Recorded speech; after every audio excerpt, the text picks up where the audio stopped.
How to verify your OKX account. In today's tutorial, I'm going to show you how to verify your OKX account, as verification is important for increased security and higher withdrawal limits. So let's dive right in. First, head over to the OKX website or open the app. Log in with your username and password. If you don't have an account, go ahead and sign up first. Once logged in, tap on the top right corner of your screen and click on your profile icon, and then select Account Settings from the drop-down menu.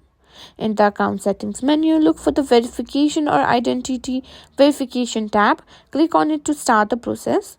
OKX offers different verification levels. Basic verification only requires minimal information, while advanced verification gives you higher withdrawal limits for most users. Advanced verification is recommended. Now you'll need to enter your personal information such as your full name, date of birth, nationality, and residential address. Make sure the details match the documents you'll upload later. Now you'll be asked to upload documents to verify your identity. Typically, you'll need to upload a government-issued photo ID like a passport or driver's license, along with a selfie of you holding that ID.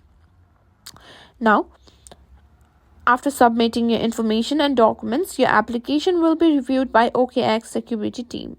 This process can take anywhere from a few hours to a couple of days. You'll be notified once your verification is complete, and that's it. You've successfully learned how to verify your OKX account.